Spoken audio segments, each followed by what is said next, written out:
Hello, everyone, and welcome back to the Just Interesting podcast, the weekly show where we talk about things that we find just interesting. And apologies for everyone in the live chat for being slightly later this evening.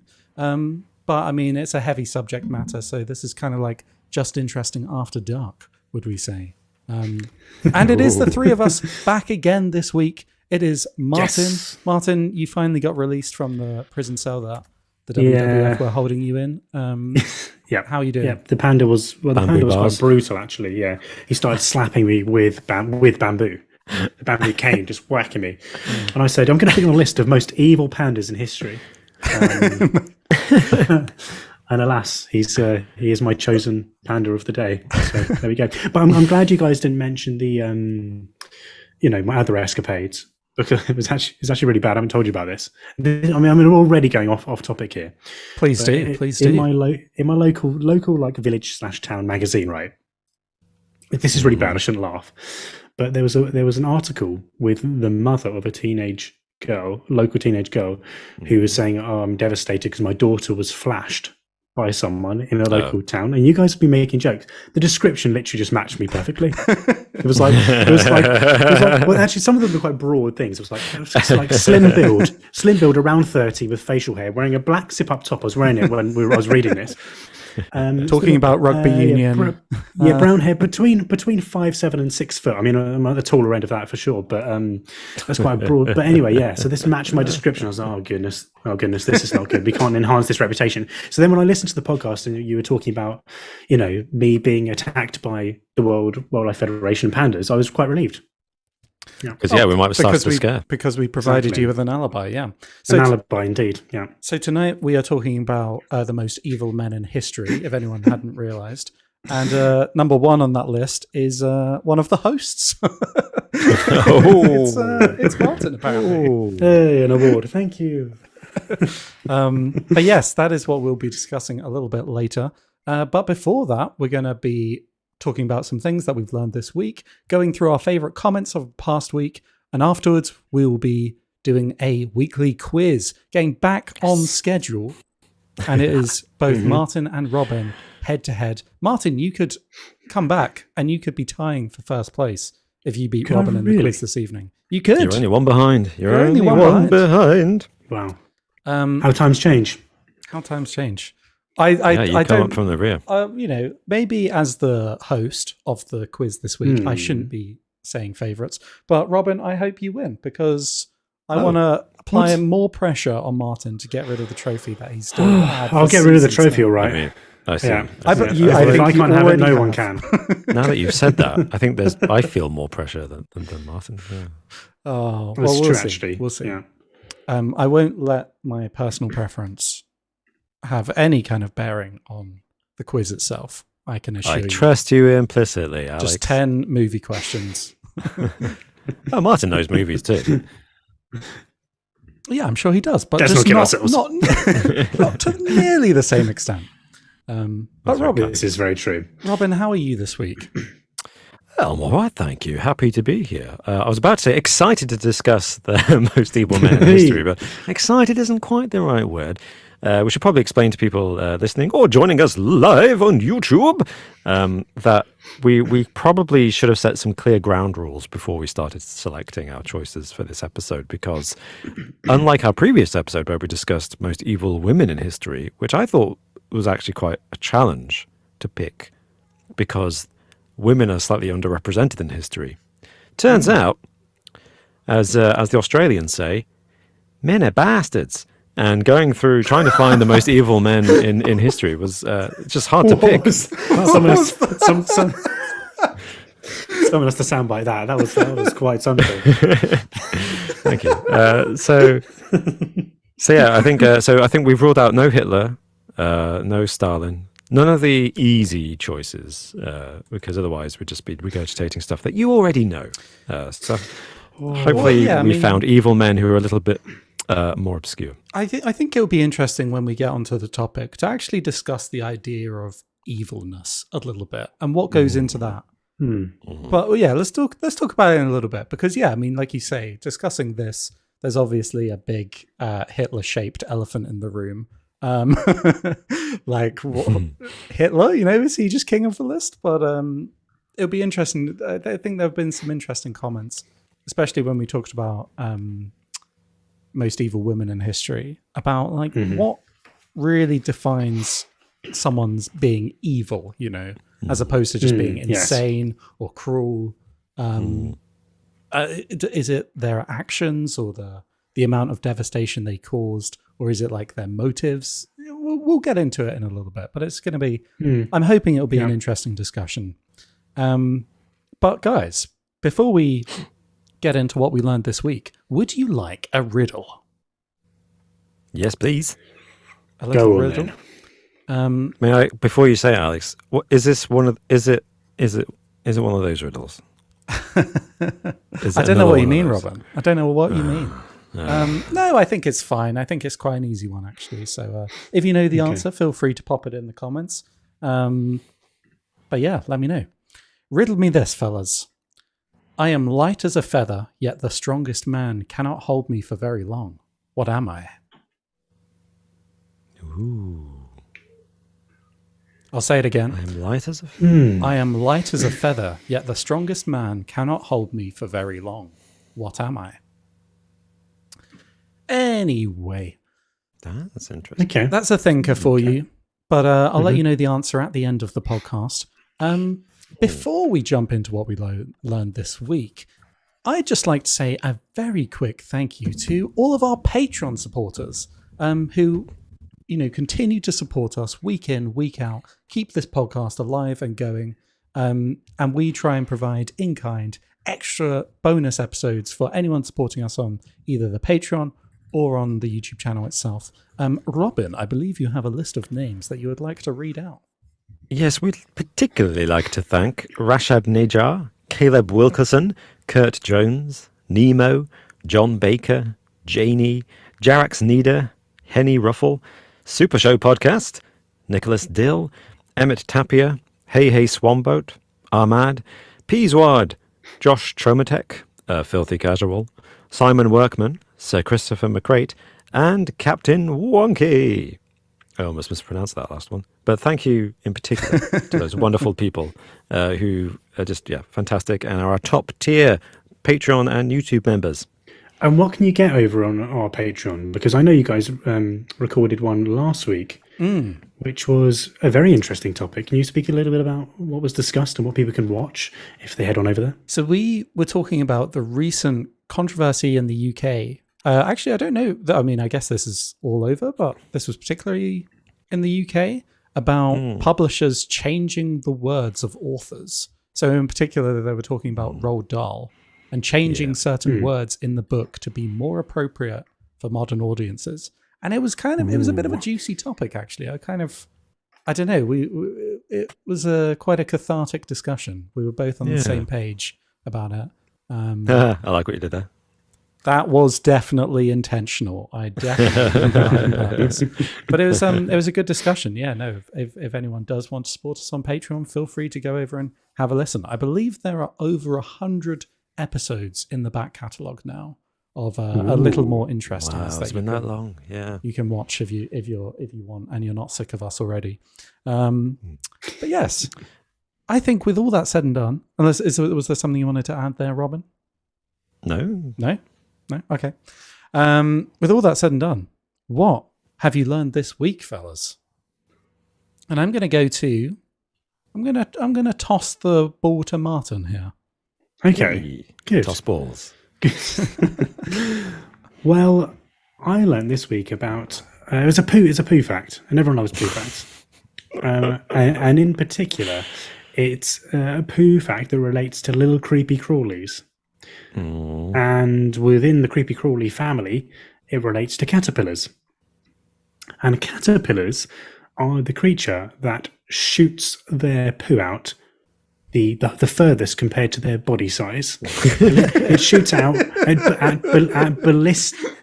It has ballistic poop, basically. It's ballistic poop. So a caterpillar, especially a fully grown caterpillar, can expel a poop up to 153 centimeters away. No way. Wow. Fires it out.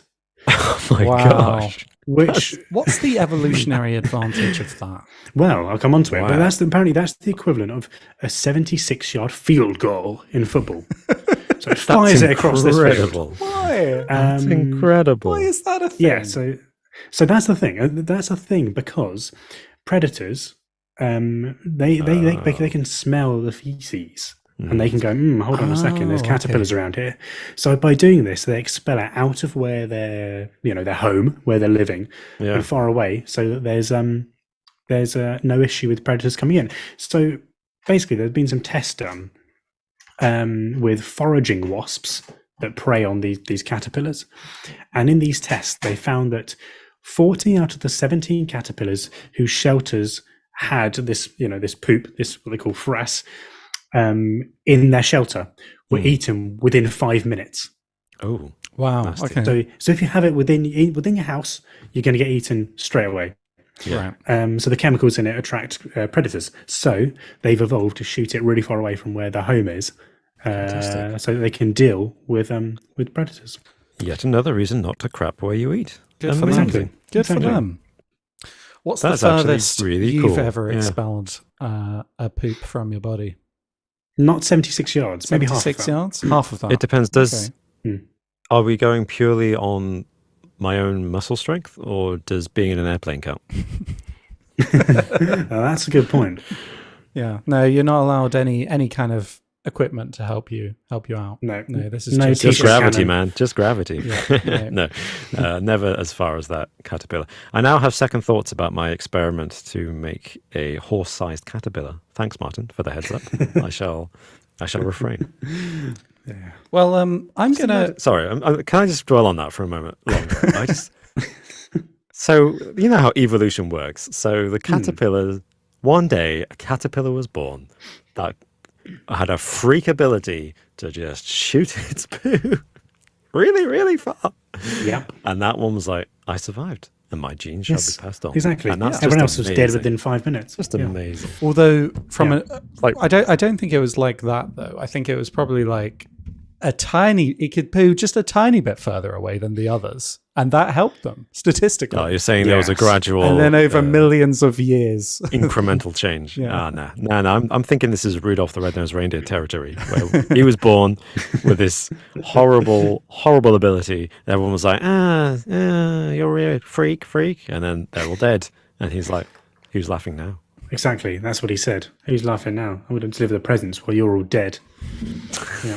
Before we move on, Captain Wonky in the comments says, "Imagine a caterpillar after Taco Bell," and I'm just going to leave you with that image as we That's move Nice on. image. lovely. Nice Thank you. image. Yeah. Yeah. Yeah. But I would like to go next, if it's okay, Robin, because Oh, please do. Yeah. my fact of the week is about toilet paper.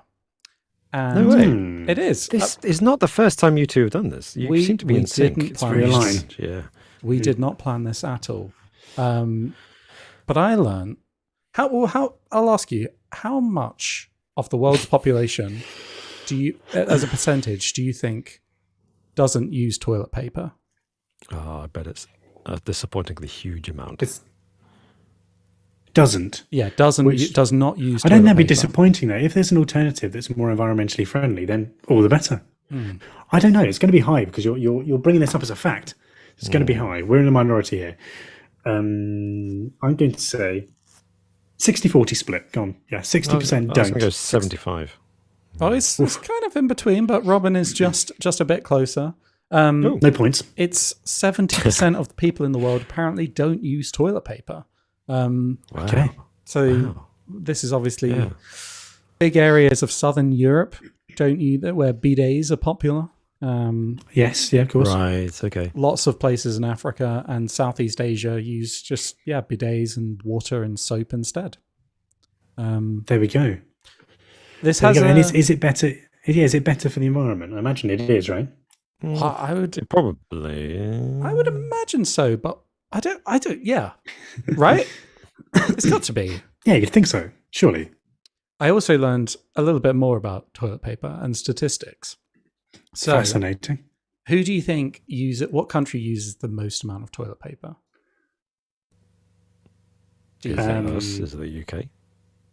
It's not USA. the UK. They're no. at the top of everything. Okay. We are fifth on the list though. Huh. It's Germany. It's not Germany. Germany's just ahead of us at number 4. Really? I thought they spent all their time France. going on the toilet on each other. But, No, France. What the hell, Robin? what Germans do, right? Oh my god! Lovely, sweeping stereo. What's No, that? A stereotype, isn't it? France is number 7. Come on, guys. You're saying. I've like, said America. you've said America. Well, it's not America Yeah. actually. You would think Canada. that was who I thought. No, I'm going to end this right now. It's China. Would you believe? And by a The significant most per Actually, a capita. surprise. by Yeah. a significant margin. And if you laid out all the rolls of toilet paper used in each country in 1 year, China would be over 4 billion miles of toilet paper that they use, Wow. which is nearly 4 billion the miles. distance to Pluto from Earth. So there you go. No. Yeah. Wow. 4 billion miles per year. Wow. year. Billion miles. Meanwhile, the US is on 2.6 billion miles. I don't know why this is in miles with them all laid out end to end. But it's mad, yeah. Wow. But not, I don't know. I mean, I know there's a huge amount of a huge population in China, but I don't know. Yeah, I was expecting America to defecate more for some reason. Now, well, the question you were asking with who cleans more with toilet paper, and that's different. True. Deep thoughts, big thoughts happening go. on the Just Yeah, Interesting yeah. podcast. Just Robert. interesting commode it has become, apparently. Well, thank you for that. What's your toilet-based fact of the week? I'm ashamed to admit I don't have a toilet-based Oh, fact. I'm sorry. I'm really sorry. Shame. I didn't think. Oh, If you shit. like, I can nip out now, go to the bathroom, and just stare into the basin and just think, give me something. But no, it won't. I learned. I think that'd be great this week- listening, so you can if you want. Thanks. That, walkie-talkies? Oh, yeah. Well, the first walkie-talkie to be commonly called the walkie-talkie by everybody is actually the handy-talkie, officially. What? Yeah. Handy My talkie. life is a lie. The first thing to be called, you've seen them, yeah, in 1941, World War II movies, they've got that kind of big, Oh, yeah. chunky, looks like a mobile phone. It's on a. It's got a massive connected to aerial. yeah. No, not that one. Just, Okay. Yeah, just on its own, like standalone. Okay. That was the first thing that was widely called the walkie-talkie. Big antenna, you kind of pull it out and then you collapse it back in again. And it looks like a mobile phone, but Massive. It looks like the Trigger Happy like TV. 10 mobile times the phone. size. Yeah. Yeah. And that was the first thing to be called universally the walkie-talkie, but it was actually officially called the handy-talkie Okay. by Why was Motorola, that? who made it. Because Motorola made it. yeah, because the walkie-talkie was also made by Motorola and made the year before. And that was the thing you're thinking of, Martin, which is the backpack radio. You Yes, see it in yeah, World War that's II it. movies, and they've got the big backpack on. It's always and there's a little always- telephone. It never works. Yeah. Yeah, exactly. It all gets a bullet hole in it. And they're like, Yeah. oh, no, yeah. So that was the walkie-talkie because you were carrying it around and you walked. And then they made the smaller See. version, which was the handy-talkie because it Got could it. fit in your hand. But everyone just carried the name over from the walkie-talkie. I've never actually thought about that as a name, but it is a ridiculous name, isn't it? It's like, here's the telephone, here's here's the TV, and here's the walkie-talkie.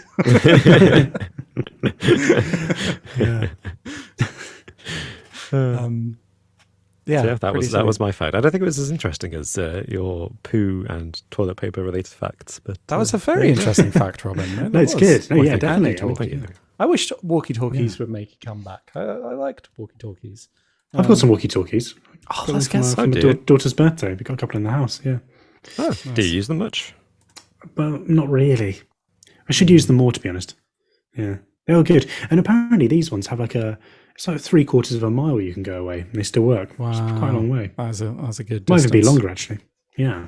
I think you can get an app on your phone now that Who needs a phone? you can turn your phones into a walkie-talkie. So like, you could just anytime you want, just like be like, "Come in, Martin." Let's do it. Let's I do it. think How that- close I do you think have to that'd be? fun. Will it work in Scotland to England? Yeah, why not? Yeah. I actually have no idea how it works, but yeah, I'm sure. Well, we'll It's look just into a it. phone We'll look call. into it. But fellas, before we jump into the dark, serious, and evil business of the most evil men who ever lived, were there any comments from the past week or in the live chat that you would care to discuss? Yeah. Yes. Go for it, Robin. Shoot. Oh, thank you.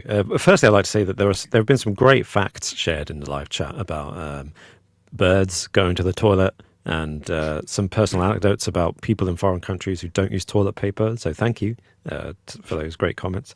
I've kind of lost track of them in the live feed. But there was a comment on our last podcast last week, which was the unsung heroes of World War II. And Andres Quintana said, I think it's a great idea and you should do it for science. Now, Martin, you may have missed this, but I think they're responding to my inquiry as to whether people listening to this or watching it on YouTube think it would be a good idea for you, Alex, and me to separately pre-record our portions of the podcast. I remember this. Yeah, and then just I did listen. play them simultaneously and see whether we actually can construct a fluid, sensical conversation with the three of us just having pre-recorded everything and anticipated each other's answers and responses before we begin. And I'm just going to say that's one vote for it. So everyone who's listening to this on the podcast platform of your choice or watching us on YouTube, just give us your feedback, either in a comment or on Twitter. I'm at AllTimeRobin. I'm at Martin Interesting. And I'm at Just Alexing. Yeah. Oh, man. That's a terrible idea. That is the worst idea I've ever heard. I'm sorry. This makes no sense. I can't believe we're giving more oxygen to this idea. You're like that guy, that game show host. Like, everyone in the room is dumber for having heard it. Yeah. What you just said is the most idiotic thing I've ever heard. Exactly. Yeah. I don't know. Yeah, this is one of those things where one day we'll be mad enough to try it and it will go about as well as we are expecting. Yes. Yes. Well, I wanted to bring up a comment from Darren Durant, also from last week, who says, I was in the no camp for pineapple on pizza until I tried it. Good. Now I am surely in the yes camp. Oh, no. And I commend you. Soul. I commend you, Darren. I think it takes a bold person to admit when they're wrong. And well, that's Martin true. and Robin but you aren't are there wrong. yet, but Still they'll come around. There's time to reverse your decision, Darren. There's still hope. Not all hope is lost. You haven't turned to the dark side. Let us know in the comments what you think. Pineapple on pizza, yay or nay? I'm very for it. I like it. I like a Hawaiian pizza. There are dozens of us. It's the pineapple's off. It's also the pineapple's warm and. Oh yes. It's not the way to consume pineapple, let alone doesn't matter. Pizza. Doesn't Yeah. matter. Some tepid pineapple. What's wrong with that? Everyone loves a bit of tepid pineapple. Yeah. Well, my comment is from James Linton, 17, who is also in the chat currently. So, hello, James. And James says, this doesn't relate to the podcast, but I just woke up from a strange dream involving all of us. I love We were this all comment. hiking through this field on a hot day when suddenly a shirtless cowboy runs past us, followed by a scary beast with lots of sharp teeth and claws. Thankfully, it ignores us and starts attacking the local livestock instead. Although we're all running for our lives, we then go into this natural history museum where Ray Fiennes joins us and Robin criticises him for not wearing the right kind of sport leggings. Robin and Ray debate this topic before Martin denounces them as nerds. Meanwhile, Alex and I enter the military history section, which has a massive Yoda driving a tank. Alex also spots a massive Batman, but we stay in the museum until dark, which is when we go our separate ways after Alex tries taking a group picture of us but cuts his head off instead. Oh my gosh. Like cuts my head off with the like as in I cropped myself out by mistake, or I literally cut my head off. I don't know, James. Maybe you can clarify. Does he actually cut his head off in the dream, or does he crop the photo in effect, cutting his head off figuratively? I want to know. Do you guys think that dreams have meanings, like they actually represent something going on in your Freudian life, thing. or do you think it's just all a bit of a kind of what your mind was thinking before it fell asleep, or a bit of both? I think general Whenever themes. I- I think. yeah. General themes quite often. It's like, Yeah. yeah, Yeah, my dreams are definitely me processing something. Sometimes it's very clear, and sometimes it's not clear at all. But it's like, there's no way that was just a random collection of things. I think if they're, do you have just really stressful dreams, and they're clearly just stress dreams? You're stressed about something, so you have this weird, fantastical nightmare, as opposed to something very metaphorical. It's just crazy. I mean, this is a good one for you guys, and the answer to that is yes, but rarely. I don't often dream that much, but sometimes I have a recurring one. I have one that recurs. I don't know if other people let us know in the chat. Let us know at home. You can contact us on Twitter or email or whatever. But I have one where I've got my school. This is I'm well past school, but I have one where I'm holding my school timetable, and either the classes are missing from the timetable and I don't know what's happening, or I can never get to the class I'm supposed to be in.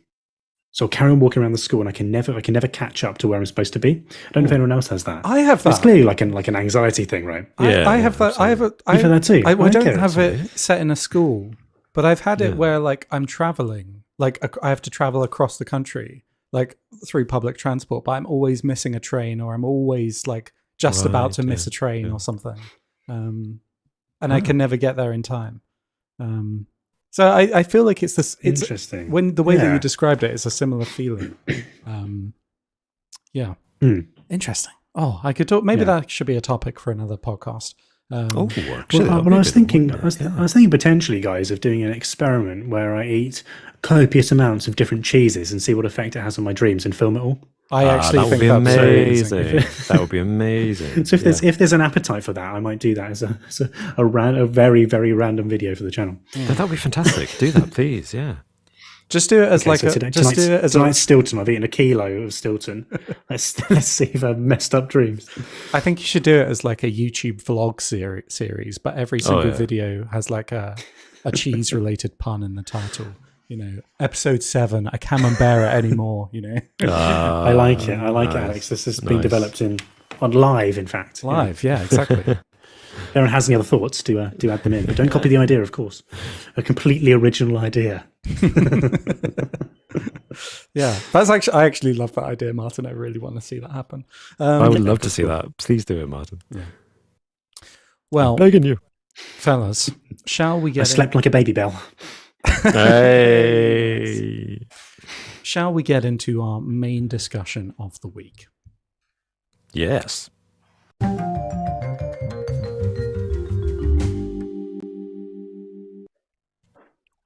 Okay, most evil men in history. So before we start, I feel like maybe we should talk about evil and how we're going about this discussion, because we said at the start, I mean, we could just choose Hitler, we could choose Stalin. Going by sheer numbers alone, I guess maybe Genghis Khan. Yeah, technically. Yeah. Wiped out like a third of the world's population at the time, or something mental.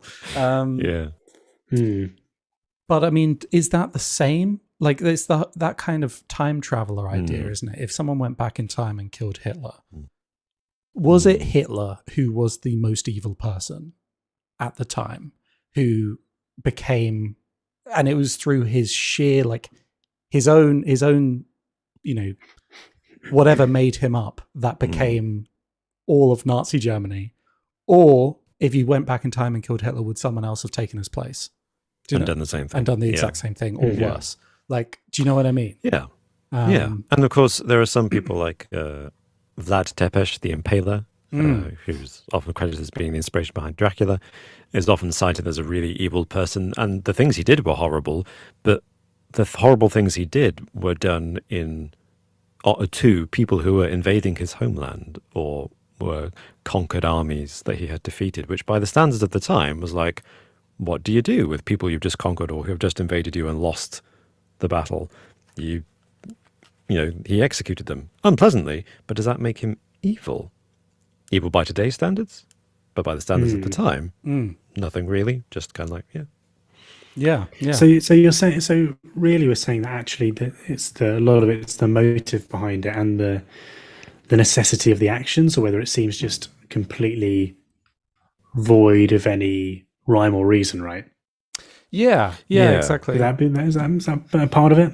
Yeah, and I can't decide whether it's more evil for people to have done despicable things without a motive or with a motive. I can't quite decide where I stand on that. Well, that's why many people say that the most evil character in fiction was Iago from Shakespeare's Othello, because he was very manipulative, was very good at like turning people against each other, and ultimately, in the end, never really revealed why he was doing the things that he was doing. He was just kind of a mysterious and an enigma, and the lack of motive for why kind of made his actions even more evil. He was just being evil for the sake of it. And yeah, I it's difficult, isn't it? I feel like it's not something that we can really decide, because it's something that there's no real clear answer on. I guess it's what we generally feel. Who should take the top spot as the most evil? How much of it is kind of just the absence of good, and how much of it is genuine, pure act of cruelty and malice? Yeah. So with that, yes, shall we move on to our beautiful? Who's first on the list?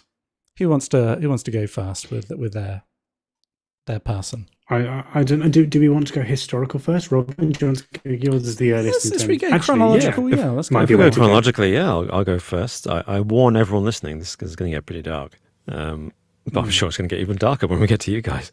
So I chose Gilles de Rais, I think I'm pronouncing that correctly, who was a Breton nobleman born in 1404, early 15th century in Brittany. And he had an outstanding career as a soldier in the 100 Years' War with England, and particularly became famous as a comrade in arms of Joan of Arc, who we all know.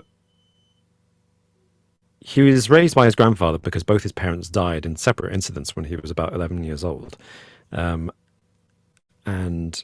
by all accounts, he was a really skilled and fearless fighter. And in 1429, when he was just 25, Joan of Arc rose to prominence, and she requested that he fight alongside her because of his reputation. And he became so famous that same year for his military prowess that he was appointed to be Marshal of France, which was France's highest military distinction. So he achieved great fame and prominence and favour at the age of 25 for his martial ability, and he was considered the hero. Sounds helping pretty good. expel the Nice English. guy. Yeah, nice guy. When Joan of Arc was captured and killed in 1431, his military career kind of wound down, and he then spent most of his time and his money on his estate, living in luxury and selling many of his family assets to support his lifestyle. In 1433, he built a chapel of the Holy Innocents for the bliss or the salvation of his soul, which he staffed with a boys' choir that he personally selected. So he recruited the boys for the choir himself. That's nice. Nice. As he ran out of money, he also started exploring the occult to restore his finances, employing many... Not so nice. Yeah, he employed many alchemists and sorcerers. This would later get him into trouble. I mean, in the cost of living crisis, who hasn't turned to the occult? Well, this naturally raised tensions with the church, and in 1440 he got into an argument with a priest during Mass, which culminated in him kidnapping the priest. De Rais was arrested and put on trial, and during this trial it emerged that hundreds of young boys, many of whom had been hired as pages by de Rais, had gone missing around de Rais' castles. Witnesses testified, including his own servants, to having seen de Rais' closest servants disposing of the bodies of children at his castles. And under threat of torture, so he wasn't actually tortured, he was just threatened with torture, de Rais confessed to having kidnapped, ritualistically tortured and murdered children since 1432. So over a period of 8 years, as soon as he left the military, he started kidnapping, torturing and murdering mostly young boys, but he was fine with young girls too. The boys that he killed were usually members of this choir that he had selected by himself. Wow. They'd be brought to his castle, pampered and dressed in the finest clothes. Numbers are down this week. Yeah. I mean, And these are all peasants as well. These are like the children of minor nobles and peasants. So it was quite common practice. In fact, it was considered a good thing for the parents to basically sell their children to the local nobility because it would give them a better life and an income. So once the parents said goodbye to these children, they had no idea what happened to them. So these boys that were recruited into the choir or as pages in his castle, they were pampered and they were dressed in really expensive clothing, fed a really rich meal, and got very drunk with a very fancy wine before they'd be taken to a room in his castle dedicated to torture, a literal torture chamber. And there he would rape them, torture them for hours, and then sit on them, laughing, while he killed them in a variety of ways, whether it was a blow to the head, decapitation, or strangulation. After he'd done that, he'd get blind drunk, fall asleep, and he'd let his loyal servants clean up the mess. Wow. He admitted in his testimony to, after death, after killing them, he would kiss the lips or the faces of the dead children, and he'd hold up the most handsome heads and the most handsome limbs to admire them before cutting open the bodies to take delight, quotation there, at the inner organs. And overall, he admitted to killing over 100 boys aged between 18 and 6 years old. But historians think he actually killed around 200 based on the evidence of missing boys. Oh my God. Unsurprisingly, he was convicted of heresy, sodomy, and murder, and sentenced to death by simultaneous burning and hanging on October the 26th, 1440. wow. There is a slight twist, though, which is that in recent years, I think in the early 90s, some historians, and they are a minority, but some historians have started revising their opinion and arguing that de Rey was actually innocent and was a victim of a political conspiracy. This sounds familiar. However, the majority of historians are fairly convinced that the evidence holds up, particularly because all the evidence came up from witnesses in the trial and from rumors that had circulated in the years before he was arrested and put on trial. And because this all came up as a kind of accident, like I said, he kidnapped that priest, got put on trial for that, and it was like, oh, and you've been doing all this stuff. And then he confessed. And yes, whilst in today's courts, threat of torture would not be admissible as evidence, back then it was kind of standard to torture people. And the fact that he did it before he even was tortured, just threatened, suggests that he was probably telling the truth. But then, I mean, like, there would be like, oh, we didn't even torture him, they say, whilst brandishing like a hot poking stick. Or something. You know, if that's we didn't even talk. Like, I mean, that's from their perspective, I guess. He probably didn't say that. Yep, I confessed without even being tortured.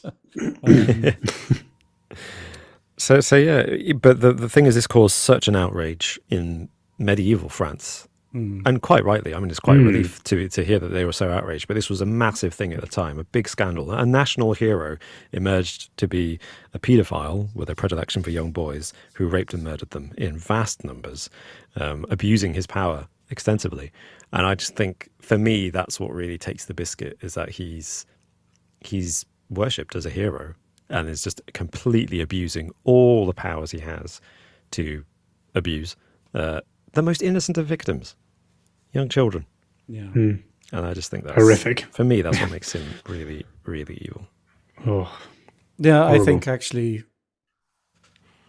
actually, like, yeah. I mean, if those events did happen again, this is kind of like there are some other people on our list today who would be responsible for, you know, way more deaths than just hundreds of people.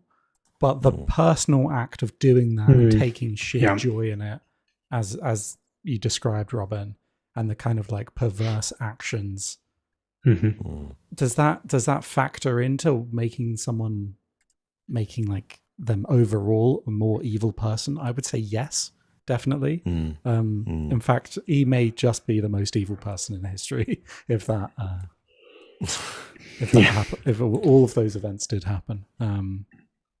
Yeah. So who Pretty have you rough. picked? So I've gone for. Do you mind? Oh no, we're doing it chronologically, aren't we? So Martin, I guess. Okay, if you're Right? happy for me to go next.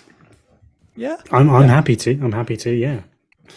I mean, yours is a little bit later, I guess. But well, my I mean, it sounds like I'm going to do was it Stars in Their Eyes? We have to guess who's the person. My person was born in 1892. The son of a wealthy landowner who became a doctor in 1920, graduating from Kyoto Imperial University, and this is Shiro Ishii, who became a military army surgeon in the 1920s. And so Ishii basically he went through university where his classmates thought he was a bit of a dickhead, showed kind of indifference towards them, wasn't very nice, and just showed some pretty, what you class as red flags, right, in terms of someone's personality. He didn't really have any care or compassion for anyone, and would do whatever he could to input his will upon people. Was seen as really arrogant, etc. But that's not bad. That's not necessarily like a terrible thing. It's just being a bit of a dick, right? Yeah. Well, 1925. By the time he got to 1925. He was in the army, the Japanese Imperial Army, and he was promoted to an army surgeon, second class. And at this time, the Geneva Convention banned the use of chemical weapons in warfare. It was outlawed. But he wanted to advance the Japanese weapons program, bacterial weapons program, right? And so what he did around this time is he traveled throughout the West, so Europe and the United States in particular, and researched a lot of what was done in these countries, especially during World War One, in terms of like chemical warfare, the uses of different gases, etc., in the trenches in World War One, and then basically came back to the army with all of his knowledge. It's a bit of a red flag hobby, isn't it? So what do you like doing in your spare time? I like researching biological and chemical warfare. Okay, exactly. Yeah, cool. So he didn't just deal with biochemical weapons. He actually invented a water purification system, actually, that made him a lot of money. So he's obviously a really smart guy, but he continued to want to push forward on the whole biological weapons program. And by the time it got to 1932, the Japanese government put him in charge of a testing facility in Manchuria. So that's a province in what was the occupied China at the time. The Japanese army occupied China in 1931, and then by 1932 he headed up this department, which was known as the Anti-Epidemic Water Supply and Purification Bureau. Right. So that's the official name. Okay. But actually, what he was doing was setting up these camps to test out biological and chemical weapons. So in 1940, he set up what later became known as Unit 731, which at the time housed 3,000 prisoners. And Ishii and his staff basically carried out a whole host of really horrific experiments here.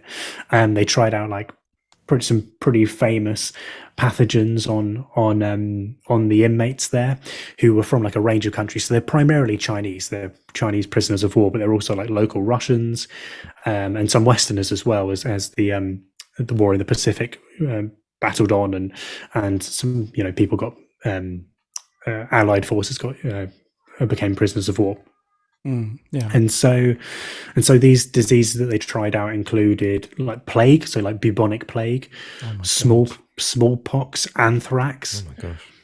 So some really, really horrific things were going on. And just to go, I mean, this is pretty horrible. So if you're of a nervous disposition, then you might want to skip the next couple of minutes. But Anyway, Okay, I'm so out. they conducted.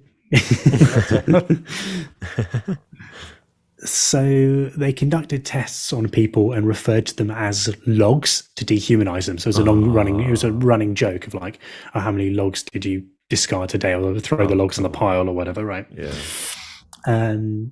And so they did loads of different things. So prisoners had their limbs amputated so they could just study how blood loss affected them and how long it took them to die.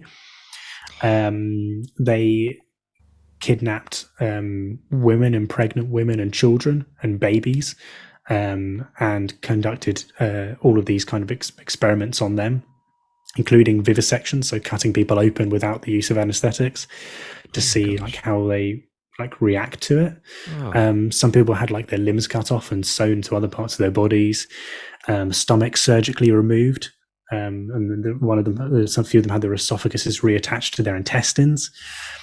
So some really, really horrific experiments were carried out on people in Unit 731. Oh, so like they remove the stomach and just attach the like the esophagus straight to the intestine. Yes, yeah. They infected fleas with the plague, and in fact, I spoke about this one on one of my videos that I did earlier for the channel about this event. But plague-infected fleas, they bred them in labs and then dropped them over different Chinese provinces, which estimated killed over 100,000 people, I think, just from that plague alone. Tens of thousands of people died from bubonic plague alone. And then during the last months of World War II, they actually planned to spread plague on US soil, attacking San Diego with kamikaze pilots. But Japan actually surrendered before this could happen. So that would have been an interesting one to see how the US reacted to that. So in terms of other experiments, they tested out live grenades on people just by attaching it to them, flamethrowers and burning people alive. What's the tide? so like with some of these, I can't get over the removing the stomach and just attaching the esophagus to the intestine. Like, was science ever the kind of motivator here? That's it. I mean, of course there is no excuse for it, but like, were they actually trying to learn anything, or was the misery and pain the point? Do you know what I mean? Yeah, it's just to see how people react, right? Badly. I can tell you right now. Like, yeah. Yeah, that's just him saying, I'm a scientist and this is for science. You know, that's like, we're going to test if this bullet fired from a gun will kill somebody. Yeah, we know. It's a gun. That's why we made it. Like, no, I'm going to test it. That's just horrible. Just an excuse. Yeah, horrible, horrible excuse. Oh yeah, horrendous. Like, I don't know if you want me to carry on, but putting people in low pressure chambers until their eyes pop in the sockets. Starvation tactics, hanging people upside down until they died, crushing people with heavy objects, electrocution, dehydrating people until they died with hot fans, which just seems bizarre. Putting people in centrifuges and spinning them till they died. Oh my gosh. Lethal doses of X-rays was another one. So horrific, and like the huge, endless list of horrific things that they did. And was this all on people, enemy citizens and soldiers that they captured, or was it on Japanese people as well? So mainly it was on prisoners of war. Yeah. So there was the local population consisted of like Russians as well. So there are quite a few Russians there, but mainly Chinese citizens, and then some Western prisoners as well. Yeah. But mainly Chinese prisoners of war, really. Oh gosh. So horrendous. There was even like a building dedicated just to test out different gases on people. So it's not even like they were using it to just exterminate them. It was just to test out to see how people reacted. Yeah. There's some pretty horrific accounts and descriptions as well of some of the things that were done. So anyway, Ishii, who basically headed up Unit 731, he was arrested by the US after the occupation of Japan, so after the end of World War II. Mm-hmm. And of course, he was meant to go on trial, and actually he was meant to be interrogated by the Soviet Union, but they managed to negotiate and receive immunity in 1946. so they were never prosecuted for their crimes. Instead, they gave a full disclosure to the US about what happened, the things that happened, and the experiments conducted, including any kind of scientific value that they gained out of this, which I don't even know how much of that there was. But anyway, so he secured this immunity deal. And then he pretty much went underground for a few years. And there was question marks over whether he was still in Japan or whether he had actually gone to America, to Maryland, and advised on different bioweapons in America after World War II. Wow. So yeah, I mean, another account suggests that he actually stayed in Japan and opened up a clinic where he examined and helped people, so treated them for free. I don't know whether he was made to do this under the, the terms of his, I don't know. His freedom, but basically he'd gone back and become like a pretty regular doctor. Wow, or helper. What the hell? No. So a huge miscarriage of justice to the potentially hundreds of thousands of people that died. That's ridiculous. They must have been able to find out, learn what he'd done without immunity. Surely they must. You'd think so, wouldn't you? You'd think so. Yeah, but he was pretty open you with offer the him truth immunity. as well. You say, yeah, sure, we'll give you immunity. Sign the document, and then before he leaves the room, and before you leave the room, you just burn that document. Just like he thinks it's true. No one else knows that I've just made a false promise. Yeah. Wow. Shame on them. I know, so it is shameful, isn't it, to know all of those, because he was open with the truth, and it's estimated up to 500,000 people were killed across all of the experiments. Because they carried out, I think, 12 different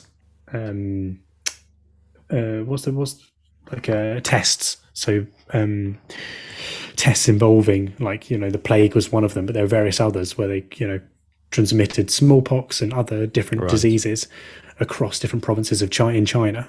So bioweapons that they used across, and potentially up to 500,000 people died as a result of these, whether at the time or later on in life. So he died from cancer, age 67, in a hospital in Tokyo in 1959, and was never actually prosecuted or actually felt any of the consequences for his actions, which is horrific and almost not quite, but almost as bad as the crimes he committed was the fact that he was never brought to justice. Yeah, horrible. I guess. Yeah, you're trying to. I'm trying to understand in my head how someone could even justify that to themselves, even in a kind of warped, messed up way. Like you look at Hitler, and you completely disagree with what he was trying to do, but he was trying to do something. Do you know what I mean? What was he? What was his end goal? What was he trying to accomplish? Is what I don't understand. Yeah, I think the clue is that they decided to call them logs. When the people in charge of this kind of disgusting operation are actually like, let's have a policy of dehumanizing these people, then that's a clear indication that they know what they're doing is wrong and has no real purpose. Yes. Yeah. I mean, you can make up purpose for these things, can't you? You can kid yourself that there's some value in it. And I guess someone like this, who was top of their class, was an inventor, was really intelligent. Some people just want to.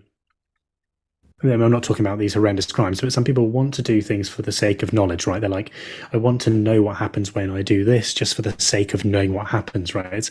It's a pursuit of knowledge, regardless of the reasoning or how useful the knowledge is. Maybe it's just a fascination of seeing what happens when you do certain things. But ultimately, it's just cruel and evil, isn't it? I can get that, because I'm sure we've all had that moments of curiosity and sometimes morbid fascination with something. But apart from the fact that you grow out of that when you start becoming an adult human, but there's some stuff like you described, like the whole, what happens if we replace the stomach with the esophagus? It's like, no, there's no excuse for that. Like, what happens if we fire a flamethrower at this person? Like, we know what happens.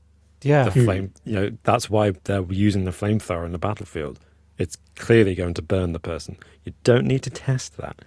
It's like, what happens if we give this person the plague? Like, I don't know, but I can take a guess. You know, it's like, Yeah, got an educated guess. Yeah, yeah, there's no justification for this stuff. no, of course. And the lack of empathy Just as evil. well, I guess, is. Mm.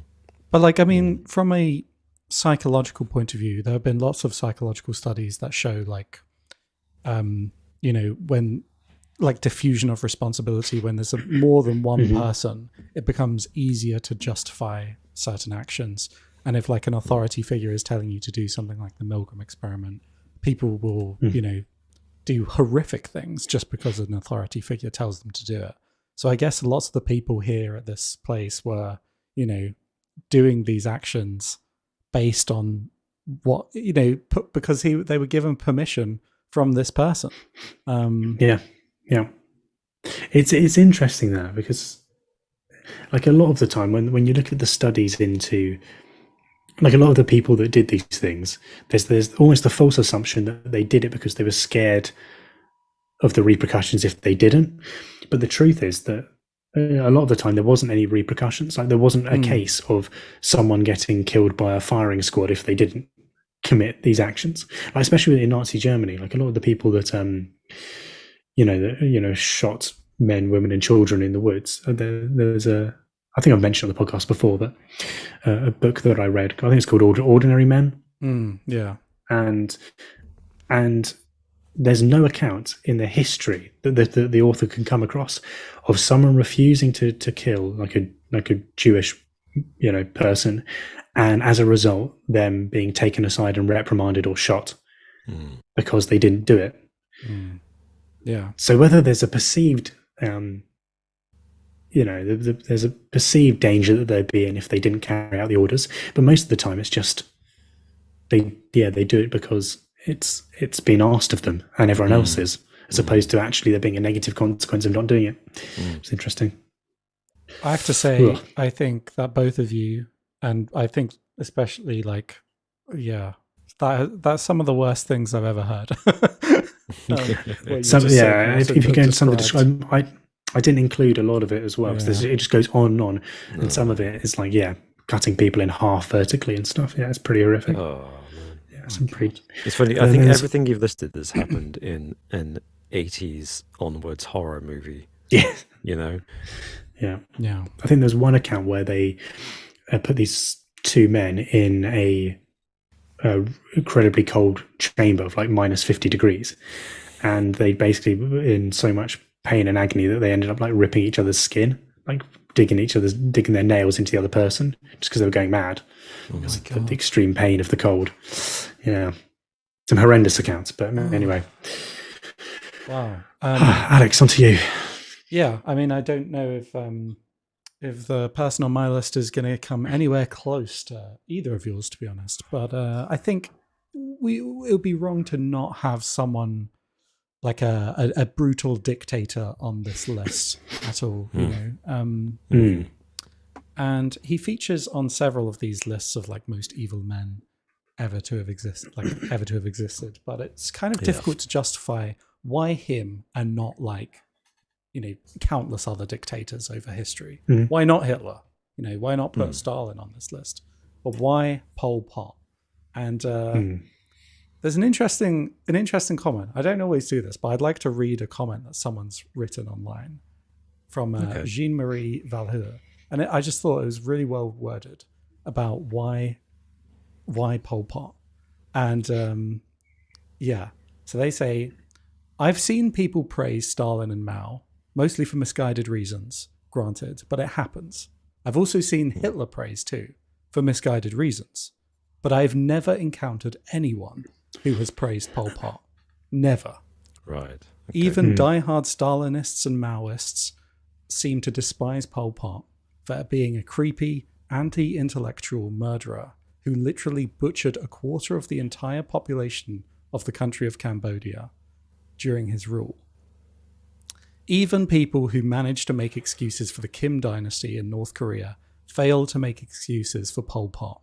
The man simply lacked any redeeming qualities, accomplished nothing during his rule, destroyed lives, architecture, cultural artifacts, but left nothing of substance beyond piles of festering human remains and a suffering that continued for generations. Genghis Khan too butchered many, left mountains of skulls and the smouldering remains of empires in his wake. But his horde continued. His sons and grandsons ruled vast swathes of land and built upon what he left them. You know, he had a legacy. He was remembered as a great conqueror if nothing else. Pol Pot was Genghis Khan, minus the vision, minus the bravery in the field of battle, minus the lasting legacy, just the piles of skulls and the destruction. And I just thought that was that's a really amazingly that's well very worded. And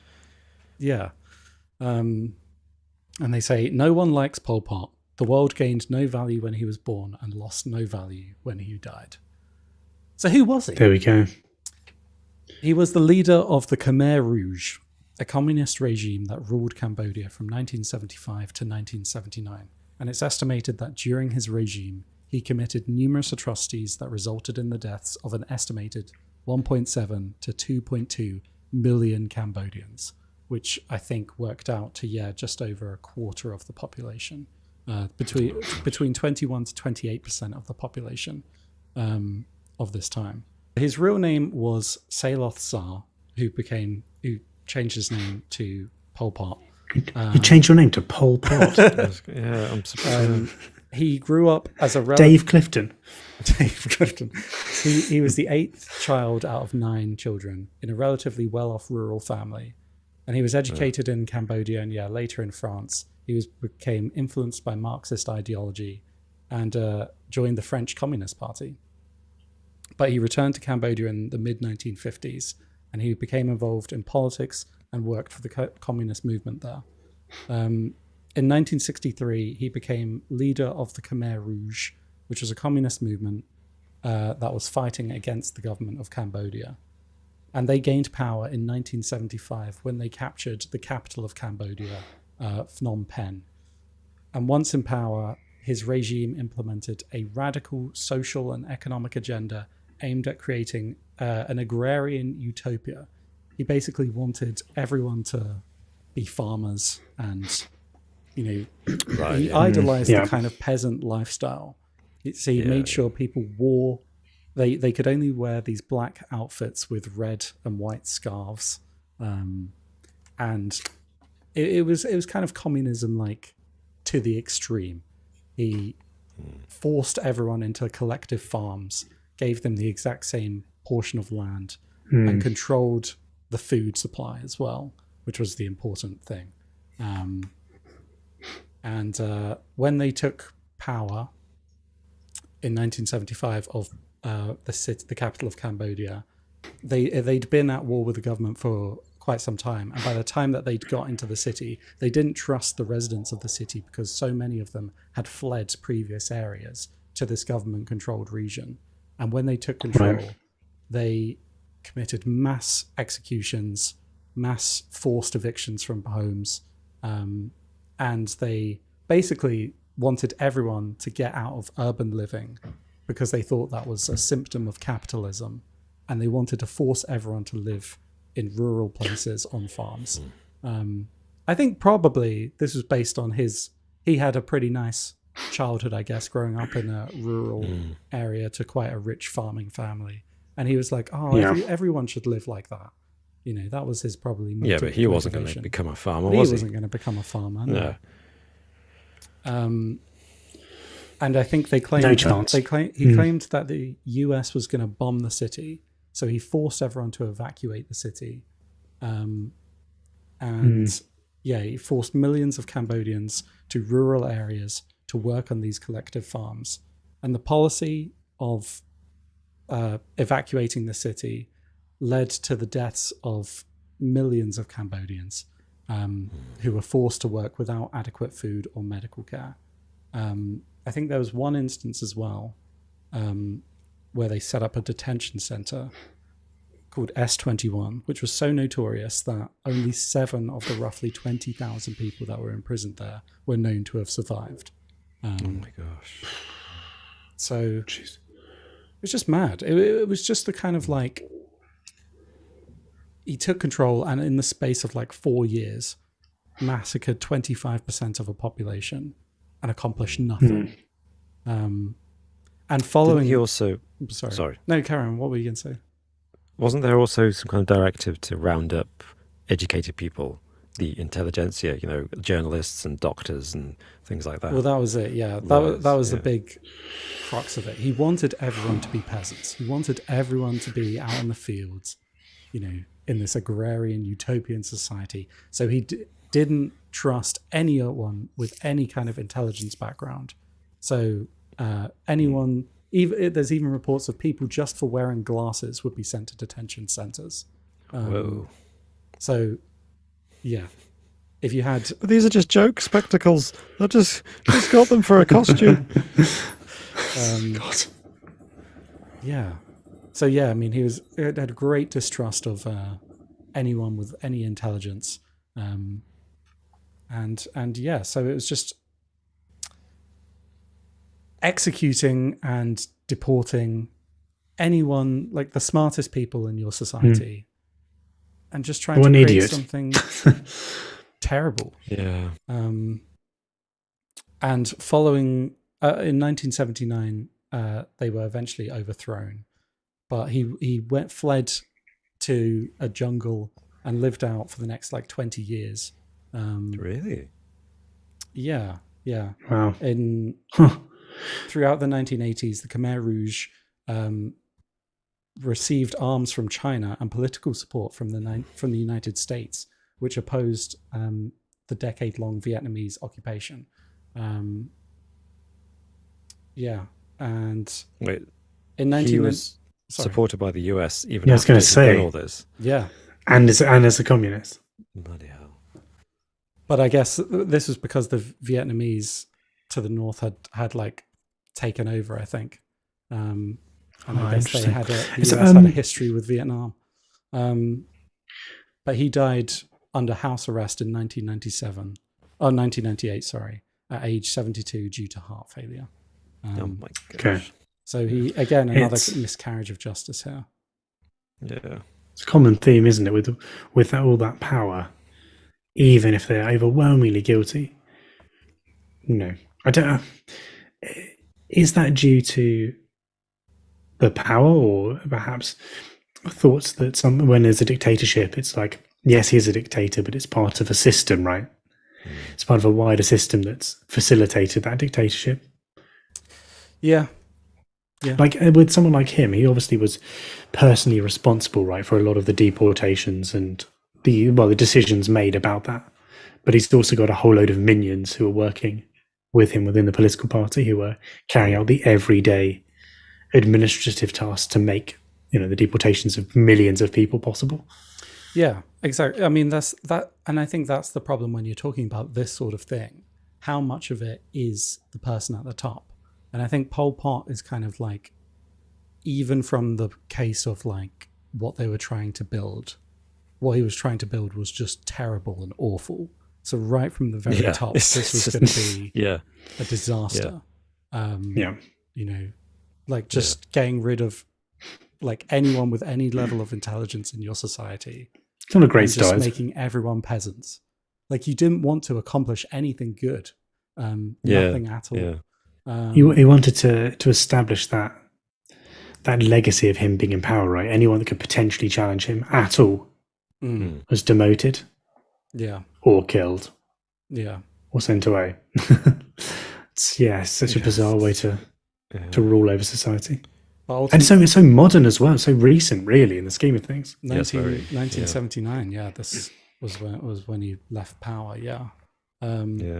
So ultimately, his list involves forced labor, mass executions, genocide, torture, and forced relocation of much of the population.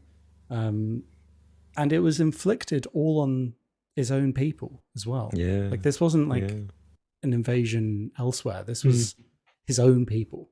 He executed or inadvertently caused the deaths of 25% of the population of Cambodia. Yeah. And he left them open to being invaded by the Vietnamese. Exactly. He said, so would that have happened if he hadn't done what he did and massively weakened the nation? It's just incredible how pointless it all is. It's a good word for it, isn't it? It's like with the others. I mean, actually, maybe not with No. I'm just thinking about both of them, and they're all pretty pointless, actually.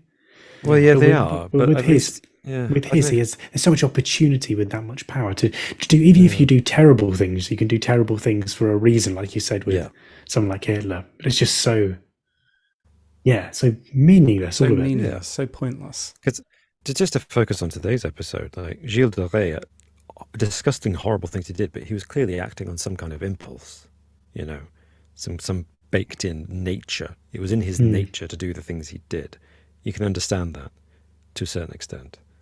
It doesn't justify any of it, but you can understand where he's coming from. He's just isn't controlling his impulses. With I can't remember his name, sorry, but the doctor in charge of thank you, in charge of Unit 731, you can kind of see that maybe it started with scientific curiosity and then power went to his head and he just took it to the disgusting, horrible extreme. And it wasn't justified at all, but the fact that the Americans took all his research, right, shows that there was something in there that probably, sadly, we will benefit from today, I imagine, in terms of like medical science and things like that. I bet there's a disturbing amount of treatment we receive today that probably can be traced back to what There'll he be did something. in Unit 731, yeah. Yeah. Whereas, Pol Pot, like you say, just absolutely nothing there. Mm. Nothing there at all. And in like It makes me think of the final decade of his life as well, he was just like doing guerrilla operations from the jungle against he didn't give up then. He was still against his own yeah. population, against just killing the his own people. So just nothing good. No. Yeah. And then he was on Britain's Got Talent, And wasn't then he? he was on Britain's Got Talent as an opera singer. And then he became Simon Callow. Yeah. No. But yeah. Pretty depressing episode, gotta say. I know. Yeah, today's we're been a tough all one. just a little bit kind of like flat there. Like, oh, jeez. Yeah. Yeah. Any dishonorable mentions you want to say that you didn't quite Oh, make the list? Oh, oof. Too many. Too I mean, many. there's plenty we could go through. Like, there's various serial killers, aren't there? Richard Ramirez, That's true, a yeah. purely Yes, evil yeah. person. Ed Gein. Yeah. That's the serial killer side of things. Who Joseph else would be Fritzl, I on your think, list? should definitely Fritzl, Yeah, that's definitely get a dishonorable mention. Joseph Mengele, if we're going for the Josephs. Yeah, lots of If we do Joseph's, gotta say. maybe we do an episode about evil Josephs. Let's just do that. Yeah, we've got 3 already in the bag: Stalin, Mengele, and Fritzl. Yeah, It's true, actually. Yeah. but we probably could do. I was joking earlier to my wife. My wife said, "Oh, what topic are you covering tonight?" And I said, "Evil men in history." And she said, "How many?" And I said, "Just one each." And I said, "This will probably be episode 1 of 500 about evil men in history." Oh, goodness, yeah. Yeah. If you're listening to this, whether it's on a podcast platform or you're watching us on YouTube, let us know if this interested you enough and didn't depress you too much that you'd like us to do it again, do a sequel. I'm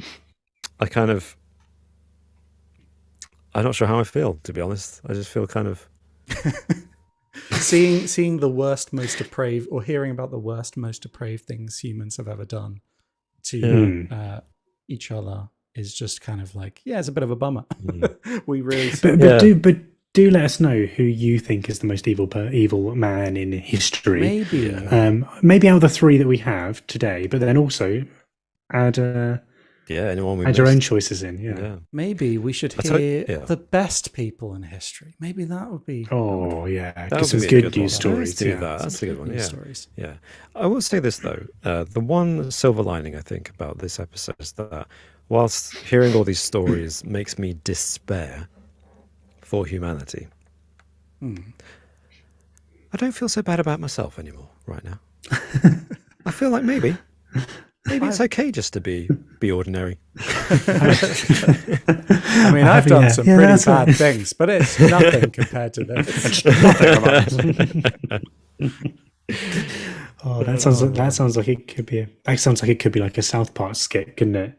Like a serial killer being, I've done some pretty bad things, but I'm not as bad as him. Oh, Oh, jeez. oh Wow. Captain Wonky in the chat Yeah. It's just donated £5. Thank you so Oh, much. wow. Wow. And they say for you. Martin's Cheese Fund and a vibe lift. And that has thank you, Captain lifted Wonky. the vibe. The That's cheese it. fund. that has. Yes, I like it. Martin, I like you it. have Martin. to Oh, do thank that you very idea. much. That It's very actually kind. sounds Yeah, great. you will. Do you reckon so? You Okay, have to let alright, us know which cheese you bought with Captain Wonky's donation. Okay, yes, I will. Thank you very Episode much. Brought to you by Captain Wonky. Yes. Great. Tell us, would you like a quiz? Oh, Yes. I need it. I need it.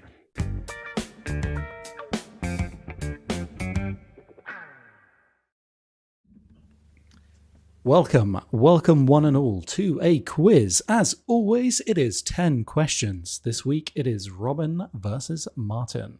Martin, Whoa. if you win the quiz, you will be tied in first place with Robin. As Really? Tied up and sent to Gilles de Ray's castle. Oh, no. God. Robin, you are on 5 wins of the season so far. Martin, you are just trailing a little bit on 4.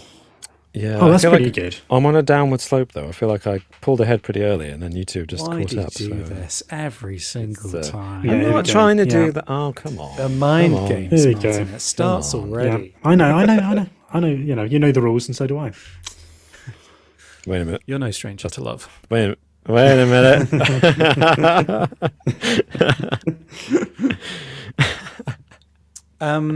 Okay. So, before we begin the quiz, I need to hear your buzzers. Martin, what have you gone for this week? Okay. Hey. Appropriate. Succulent Chinese meal. Very Indeed. nice. Very nice. And Robin, what have you got this week? On a similar villainous theme, I guess. Here's something. I've been thinking about this. The villain that Vincent Price played on the 60s show, Egghead. Yeah, I think I want to have a go at Egghead. Yeah, that's nice. Yes, Nick. Nicolas Cage. Egghead. A couple of suggestions in the chat as well, actually. This came from Dan.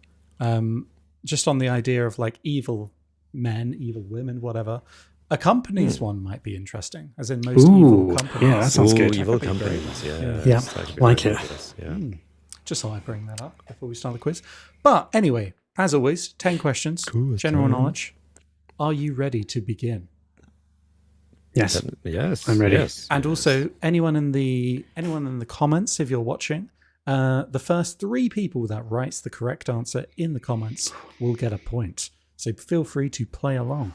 Or if you're listening to this at a later date, feel free to play along anyway and let us know what score you get. No cheating, obviously. Okay. Question number 1. Who is the only US president to have served 2 non-consecutive terms? Ooh, That's a good question. that's a very good question. Oh, I was thinking you guys would get this. 2 non-consecutive terms. Because there were a bunch of news stories about this when, Yeah. with the whole like Donald Trump gearing up to Of possibly course, yeah. run again. Yeah. I 2 do know. non-consecutive terms.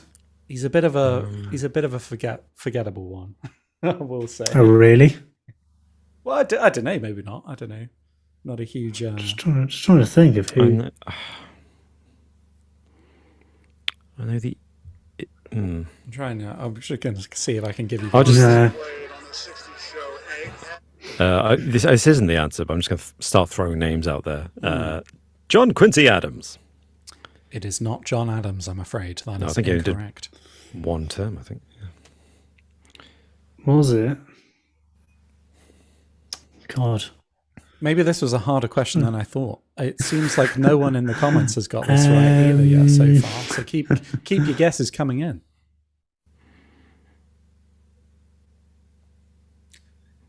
Did Here's the judge. Eating a did Abe have 2 terms that were non-consecutive? No. Let's go. No, just the one.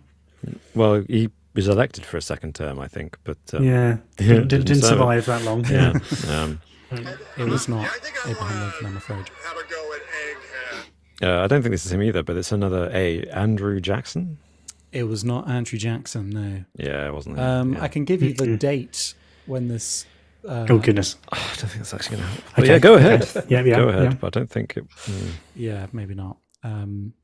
It was 1893 he was in office for. Oh, I think I can make it absolutely terrible. A succulent Chinese meal. I actually don't know who buzzed then first. Any Robin Was that definitely Robin? buzzed him Okay, first. yeah. Yeah, you sure? You Yeah. sure? Yeah. It wasn't Teddy Roosevelt, was it? It was not Teddy Roosevelt, I'm afraid. He was the No, 22nd and 24th president, if that helps. Nope. He was earlier. I thought it was earlier. The old, actually, the old, 1890. yes, the old. I'm rubbish with my president. I've got to be honest. The old Woodrow was early 20th century, wasn't he? I'll be Yeah. I'll be So honest. maybe He's him. probably not even. You may not have even heard of him. Okay, let's move on then. Let's move on. Oh, I got one more guess. Unless you go want to on. make a guess, Martin.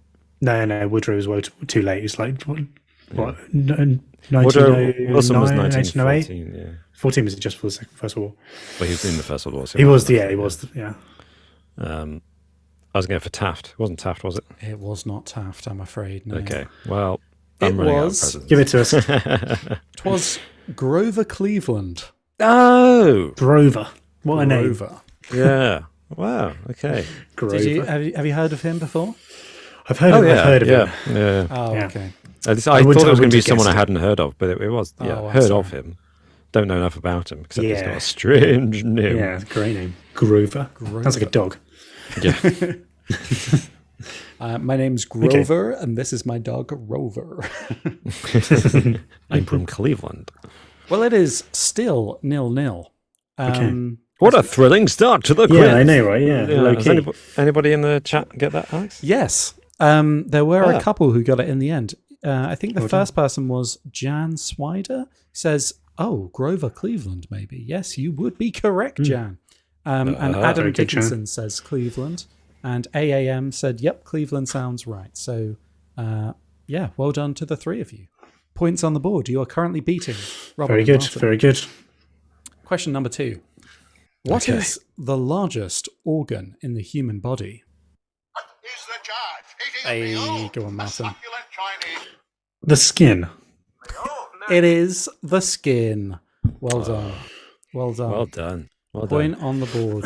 I thought that I'm might disappointed, trick you out. Martin. You didn't go for the, The trick question. What would the trick be? I don't know. Like, what's my bigger? penis. The liver? Yeah, it would be. Liver. Oh, I guess nice. would be Yeah, biggest. nice. Yeah. Liver. Yeah, yeah. Yeah. Intestines, do they count? Are I would is have that gone an organ? intestines. Is that? Yeah. Surely it's an organ, right? Is it? What is it if it's not an organ? I It's don't not know. bone. Yeah, not yeah. muscle. That Is it sounds right. muscle? That Your sounds right. muscle. esophagus isn't an organ, so yeah. we I go. don't know. Very good question. Okay. Cool. Question number 3. Hmm. Which Greek philosopher wrote? Oh, I'm so sorry. I'm so sorry. I need to Yeah, have a look in at the chat. comments. Yeah. In the comments, Cat Jab was first in there with skin, and then followed closely by Captain Wonky and AAM that says the skin. So, well done. Lots of people got that. You know, I bet that's something we know thanks to Dr. What's-His-Face from Unit 731. Oh my god. Okay, whatever. Wow. So, Question number 3. Which Greek philosopher wrote The Republic? He's the judge. Eating a meal. that was Martin. Yeah, I think I heard Martin first. The Republic. Is it one of two? Is it? Oh, God. It's Plato. Damn it. Martin. Yeah. That is the correct answer. Well done. It was indeed. It's your boy. It's Plato. That's so annoying. Would you have guessed that, Robin? Yes, but it wouldn't have been a guess. It wouldn't have been a guess. One of the two. Who's the other one then? Aristotle. Aristotle and Plato. They're the two biggies, aren't they? So, who got that in the comments? There were a couple of Aristotles at the first, but AAM is the first person who said Plato, followed closely by Kilgore Trout and Pablo's drone videos. So well done to the three of you. Congratulations. Question number 4. It is 2-0 to Martin. Oh, yeah. Yeah, he's well, yeah. No, there's plenty of time for you to catch up, Yeah, Robin. loads of time. Okay, which two countries share the longest international border? Oh, come on. What is the charge? Eating a meal? A succulent Chinese meal? American. Go on then, Martin. Is it Russia and China? Martin. You would be incorrect with Russia and China, I'm afraid. Damn. Again, this is one of those things I feel like is a standard thing you used to know, and now I just can't think. I would have gone for Russia and China as well, so maybe I'll adjust it slightly and go for China and Mongolia. Is Mongolia still a country? Mongolia is still a country, and that is also incorrect, I'm afraid. Okay. Big borders, big old borders. Yeah, but it got to be a big country, long. What about? What is the charge? Eating a meal? A succulent Chinese meal? I love that. So good. What about the USA and Canada? Ah, that was my next guess. Nice. Martin. You are 3 points in the lead. Nuts. Well Nuts in done. the face. Right all over. Teabagging my nose. Well done, Martin. You suddenly just gone all Tourette's, Robin. 3-0 up. Well done, Martin. Yes, it is, of course, Canada and the United States. And who got that in the comments? The first person who got that, I believe, was Adam Dickinson. Come on down. US, Canada. roll. Well done. Followed by Dan. And then we've got C.S. Drummerson. Well done to the three of you for guessing Canada and the United States. Longest international border. Okay, question number 5.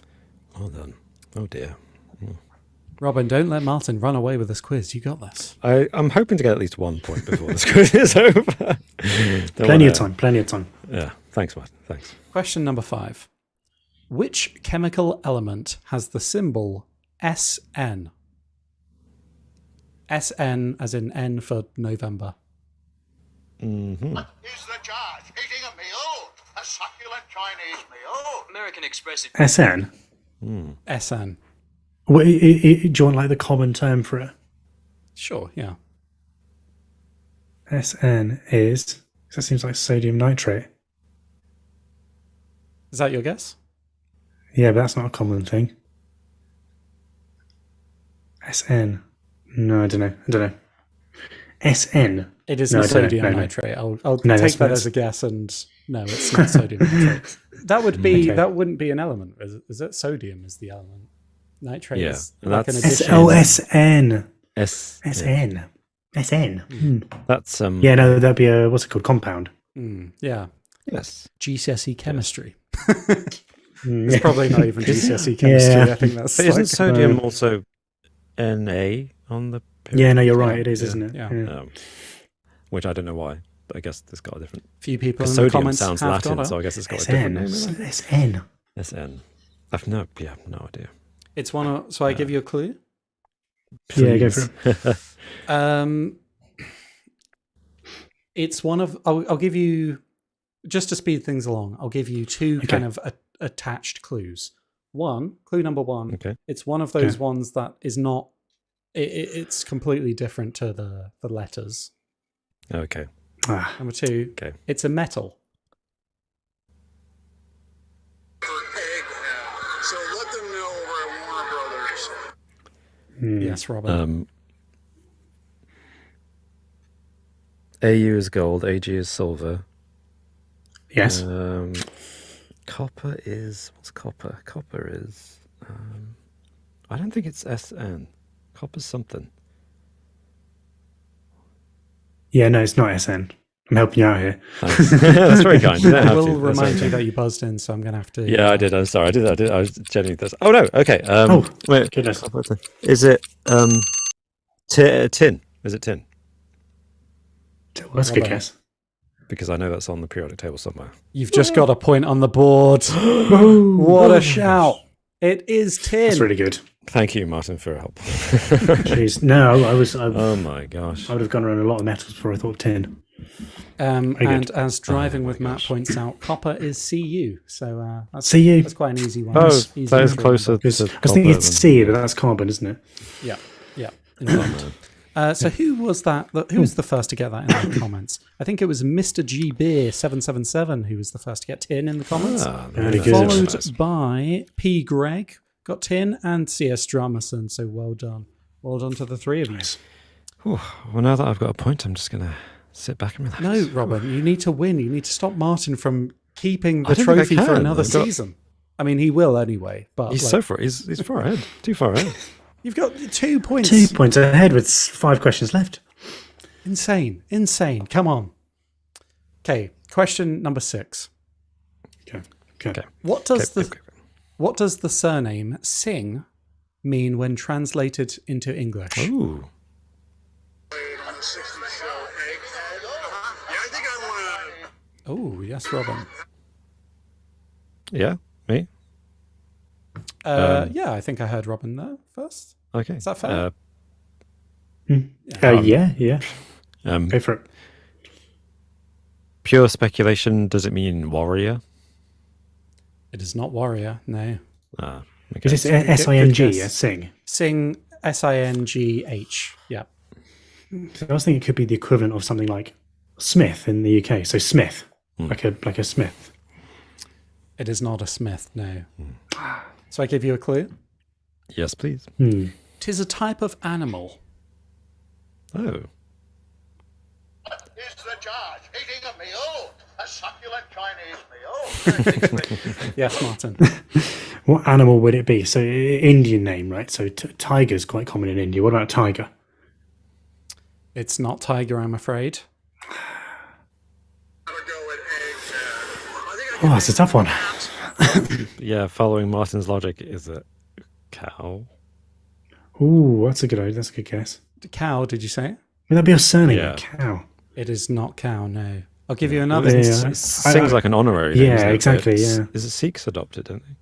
Is it Sikhs? Sing. I'll give you another clue following up on that. This may be fingers on buzzers. Okay. Martin, you are not far off. Oh, Is the judge eating a straight in meal? there. A succulent Chinese meal?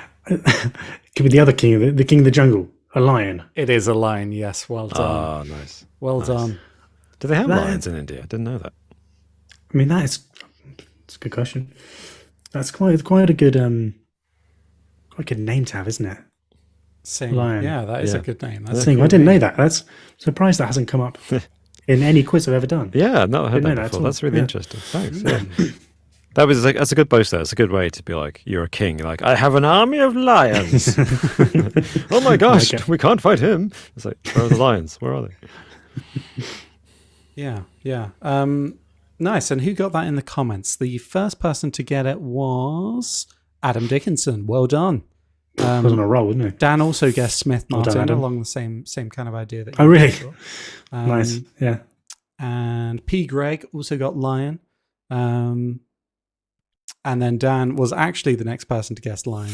But a second guess though. So Well, well done. maybe People have half got it. score. That's, I thought it was that before or after you gave your clue? Oh yeah, possibly. Okay, so what's that? That's 4-1 to Martin, I believe. As we go on to, well done. there's 4 questions remaining, so you can still win this, Robin. Yeah. It's highly unlikely. I think Martin's got this one. Question number 7. It's happened before. It has I've happened fallen apart before. I don't know. I don't think you have. I don't think when you've got this far ahead, you've ever fallen behind. Okay. Anyway, Question, please do ask the question number 7.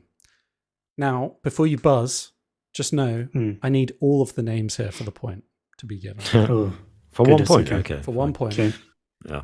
Name all the members of the Jackson 5. Oh my gosh.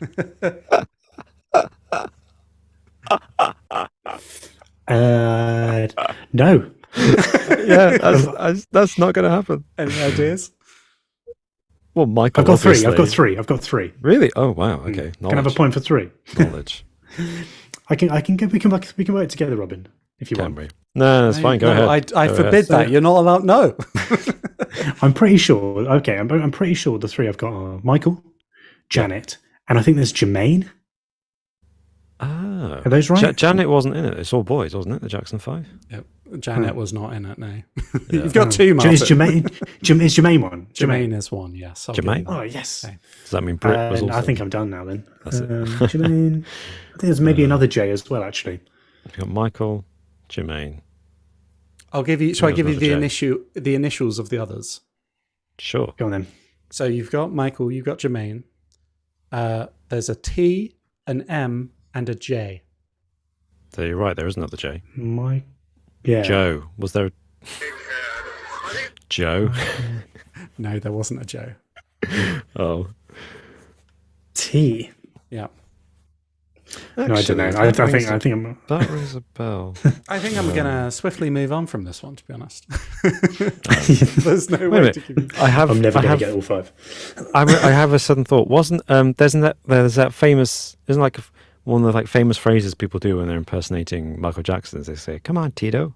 Isn't Tito one of them? Is T Tito? Tito is one of them, yeah. I don't know how I'm well awarding done. this in terms of points now. This has gone off the You rails. just said you said 1 point for all 5. So Yeah, it's not. Neither of us are getting it. Neither of you are getting it, yeah. Michael. I have no idea who the others are. Matthew. It's not Matthew. The remaining Motown. ones are... No, not Motown. It's Marlon and Jackie. Marlon. I would not have got Marlon. And who? Jackie. Jackie Jackie Jackson. Jackie Jackson. Jackie Jackson, yeah. I can't believe I haven't heard of Jackie Jackson before. What a name. Okay, who got that in the comments? Well, I mean, Martin got a few names. He deserves a point. No, it was 1 point for 5. I laid down the law pretty firmly on what I was after for that point, and none of you lived up to it. It's it's a shame, but yeah. I mean, honestly, Alex, I'm flattered that you thought we would know the Jackson 5's names. I thought that was going to be a fingers on buzzers question, banker. just instant. Yeah. instant Really? knowledge. Do you know them? Wow. No, I didn't know them. I didn't know them. I was hoping that. But I feel like we've been doing this for a while now. These quizzes need to get harder. We need to push the boundaries of our knowledge. To stretch us. We need to demand more of ourselves. And also, I probably didn't proof this quiz as much as I should have. But did anyone get that in the comments? I don't think anyone got that in the comments. I'm not surprised. That's tough. Yeah, That's that tough. was a really challenging one. Okay. I need to go. I'll be 1 second. I need to grab a charger. Can you talk among yourselves? Otherwise, my laptop's gonna suddenly die. That's all right. Yeah, go do it, Martin. Apologies. Quickly. 1 second. Yeah, do it. And what's going on? Alex, quickly ask me the next 3 questions. He's just. I tell you what he's doing. He's just trying to. If his laptop dies now, then he's definitely won. I guess we'll go with That's true. Yeah. whoever he's was won. winning before. He's 3 points ahead, and there's 3 questions left. There's no way I'm getting all 3. So, but Robin, there is a way. You just answer the next 3 questions really quickly. I tell you what, I'll quickly do and correctly. I'll do you a favour. I'll change some of the questions to be more. No, hey, Martin. Don't be silly. I think what's annoying me is that I knew the Grover Cleveland one and the longest border one. Those are both, I feel like, general knowledge questions that came up a lot in high school.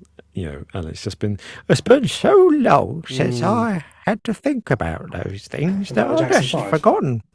No, I was talking about Grover Cleveland and the longest border questions. I see. Whereas you're spot on. You've got the knowledge in your head ready to use. But I was just like, I feel like I used to know this, but not anymore. Oh, damn. Well, look, Robin, I know you're being quite defeatist, but you can still bring this back. You just have to answer these next 3 questions right and then win the bonus questions. Simple. Yay! Okay. That's all right. Question number 8. Lemurs are native to which island? Big head. I think I can make him absolutely terrible. I heard Martin before, just before I hit mine. Wish so I that could was- justify giving it to you, Robin, but I did definitely hear Martin first. Yeah, Martin was in there. Yeah. Now, are DreamWorks correct in the Madagascar film? Is that actually right, or is that wrong? Is that just made up?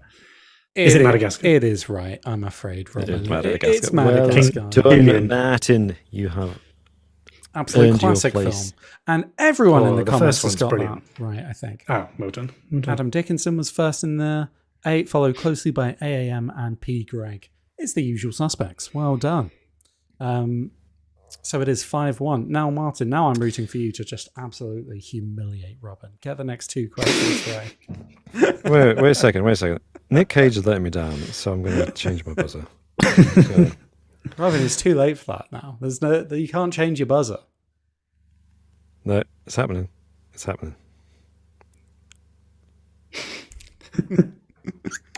Oh, no, that's not how to do it. Never mind that. Talk amongst yourself. Sounds like Willy Wonka. Is this your new There we go. buzzer? What's that? What's that from? What was that? What was? It's the Red Skull from Captain America shouting, "You okay. are failing Oh, because fair I enough. am failing." Nice. Yeah, well, it's on brand. You know. It's on brand. Yeah, exactly. Good. exactly. Well done. I do like Hugo Weaving as the Red Skull. And this should be a meme, a massive meme. Why has this never become a meme? Anyway, please continue with the quiz. I will say as well, this next question is a bit mean. I'm sorry. Okay. It's like, Martin, what are your middle names and how do you spell them? Yeah. Okay, question number 9. What is the product of the number of playing cards in a deck and the number of minutes in an hour? Here's the Whoa. judge eating a meal, a succulent Chinese meal. American Express investigator followed him. What's the product of? Was it playing cards and number of minutes in an hour? Yeah. He's As done, in he's done 52 playing 3,000. cards, not the numbers on the cards. So it's 52 times 60. That's what you're asking. Yeah, basically. You should have figured this out before you buzzed in. What's it? 3,120. Oh, wow. 3,120? Good maths. No, it's not quite right. No, Martin, you are spot on. It is Spot on. 3,120. Well done. Wow, That's fast maths. That's a maths brain. That's impressive. How did you Very do much. that? Added it up. No, I don't know. Maths, isn't it? Oh, that's very humble of you. No, I don't know. I'm just a genius. I don't know. That is good maths. Well done. Well done. Who was the My first to gosh. get that in the comments? It was Adam Dickinson, 3,120. I think My Adam gosh, Dickinson Mr. Dickinson could be is winning really this Very quiz. good. And I believe they were the only person to get that in that round. So well done. Congratulations. As we go on to question number 10. Okay, final question. Who was the 6th wife of Henry VIII? Oh, bloody hell. Oh, a succulent Chinese meal. American Express investigator. What's the end of that one? That's what the news. That's what the news article, isn't it? Oh, right, okay. American Express investigator. Oh. Or should I thought it was the boring Catherine Parr. Robin, I'm so sorry. I don't know what Martin. That's right. He's correct. Martin's He's correct. I taking don't know. Yeah. some Performance. I thought you were going to answer, He's Robin. had I'm sure you some- know that one. He's had some spinach. That's what's happened. It's yeah. Catherine Parr. That is the correct answer. Well Well done. done indeed. Do you know them all, Martin? Do you know the order? The order. Yeah. No. Anne Boleyn was second, wasn't she? Anne Boleyn was second. Okay. Catherine of Aragon, Anne Boleyn. Mm. And then there's Jane C. I don't know the order. Yeah. Anne Cleves. We're Jane just saying Cleves, all yeah. now. Yeah. Fair enough. The Catherine Parr is because she's the one that survived. That's why it's Yeah. kind of known, isn't it? Anne Boleyn was, of course, beheaded. Divorced, beheaded, died. Divorced, beheaded, survived. Who was the other beheaded? It was another Catherine, wasn't it? Catherine Howard. Or was it? Yes, Catherine Howard. Thank Catherine you. Howard, yeah. Yeah. There you Three go. Catherines, 2 Annes, and a Jane. And Catherine Parr probably got the best deal because she married him at the end of his life. He was probably too ill to have any kind of sexual relations with, and then she just kind of quietly inherited loads of wealth and a nice home as the widow of the king, and just kind of had a party house. Chilled out. Yeah. Had a party house. Yeah, probably. Yeah, Probably, I speculation. Who got that in the comments? And it was Adam Dickinson again. Oh my god. I think, Adam Dickinson. Absolutely smashing it. I think, Martin, you've done well, but Adam has stolen the show. Yeah, I know. Well, right, yeah, for no, sure. but let's not diminish Martin's victory here. This is incredible. 7-1. Well done, Martin. Thoroughly. Oh, I don't know. thoroughly I don't think I've earned. had That one was like that genuinely. That was amazing. Absolutely Yeah. smashed it. And I don't know. Yeah. Oh, thank you. Thank you That very was much. incredible. And Adam Dickinson is like he's sitting opposite Martin, isn't he? He's on the other side of the table. Yeah. Sharing notes, yeah. We're gonna replace you next week, Robin, with Adam Dickinson. So yeah. Yeah, let's just bring Adam on, and I'll just shunt off. Yeah, it's fine. But anyway, you'll be in the quiz next week, won't you? Facing off against Adam. So Oh yikes! Yeah. Okay. Fair yeah, enough. That's very surely. true. That's, Yeah. we Well, Martin, you are now level in the leaderboard, and I'm a bit upset What? because now you're both on 5 and I'm on 3. Oh, well, you've got. it's a tight one. Well, I'm on the quiz duty next week. I've already got the quiz written. Oh, nice. So, so of course, I can now tailor it towards, who I Oh, want at least to win. I get Yeah. one more week of being first. At least joint first. One more week of being first. That's nice. That's nice. But fellas, would you like a bonus question? Oh, yeah, I forgot about that. I would love a do it. bone question. That was awful, Robin. That was, It was, wasn't it? Was that- crass and inappropriate, I would say. Churlish and Truly, truly evil. Okay, what is the world record for the longest? This is closest wins, by the way. What is the world record for the longest distance ever run by a human being without stopping? The longest distance ever run by a human being without stopping. it's lucky that I closed my buzzer because I have no idea where to begin with this. Closest wins, you say? Closest wins, yeah. Without stopping. Yeah. I'm trying to think.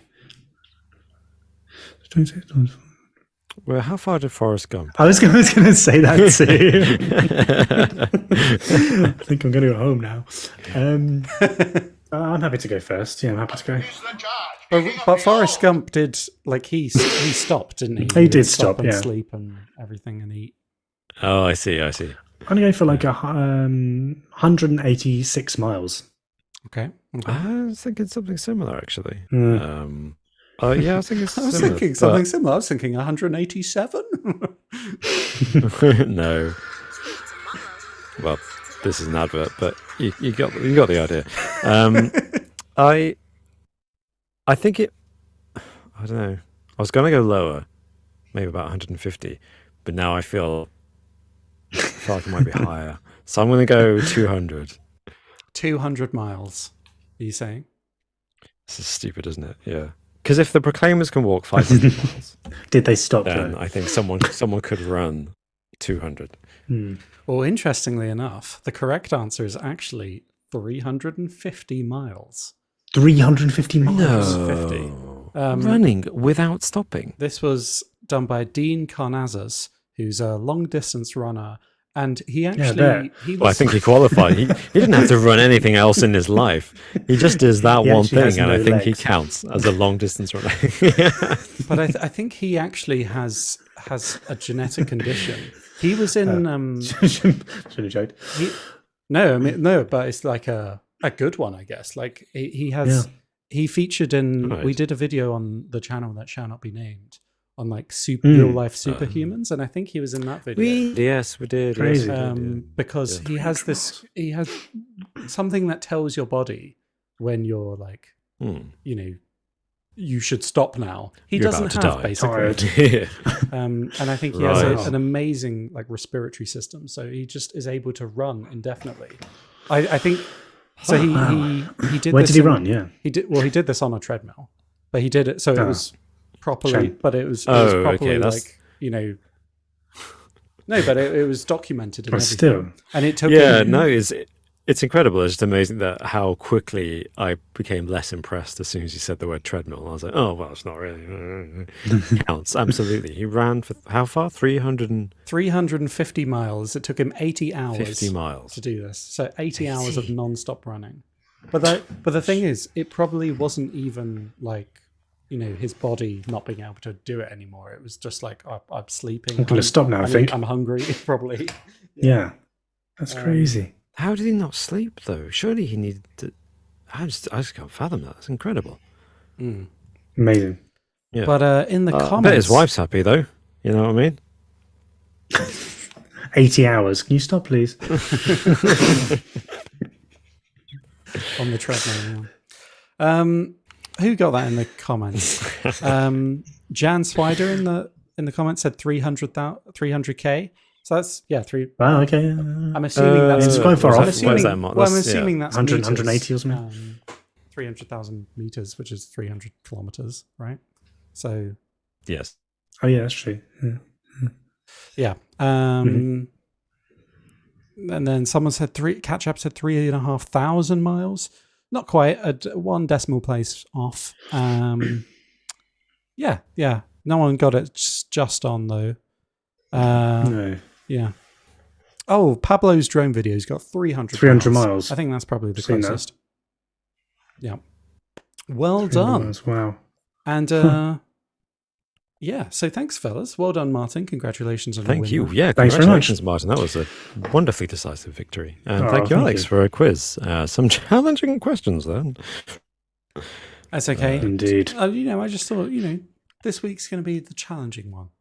It wasn't intentional. I'm very sorry. Next week. That's we'll be fine. No, back it's on- been a while. Back on course. It's good to task the brains. Yeah.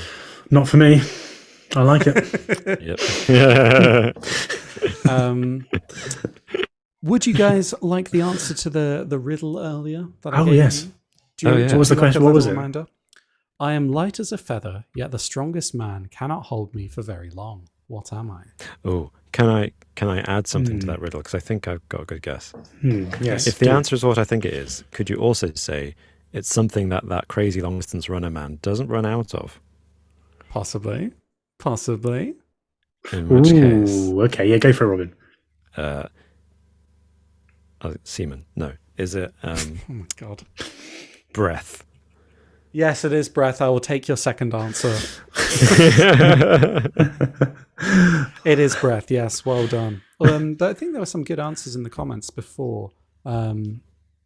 Like tongue, I think someone suggested, like hold your tongue. Hold your tongue. Yeah, Hold your tongue. That's not light as a feather, though, is it? Really? yeah, that doesn't quite work, does Yeah, it? no, not quite. But yeah. But yeah, because you hold it, you can hold An it. answer. Yeah. Catjab in the comments also said fire, which I guess does kind of work. You couldn't hold fire for very long, if at all. That's true, actually. Yeah. Yes. That's Yeah. a good point. Yeah. Yeah. There's a lot of these. There's always some like tangential answers that still can work. Yeah, Mm. yeah. Yeah. But I think the Like actual a answer very is breath. small cat. A feather.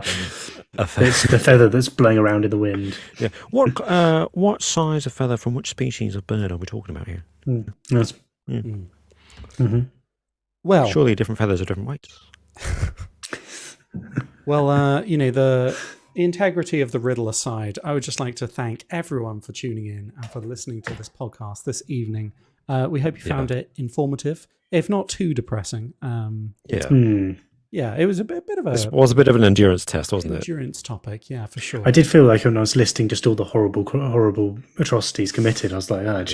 This is getting everyone down, isn't it? It's just Should we definite start down. a spin-off channel called Martin Lists Crimes? Just Martin going through Whilst eating cheese. whilst eating cheese. Oh my god! I'd love that. I would actually love that. 1946, she then poisoned her husband. Edam.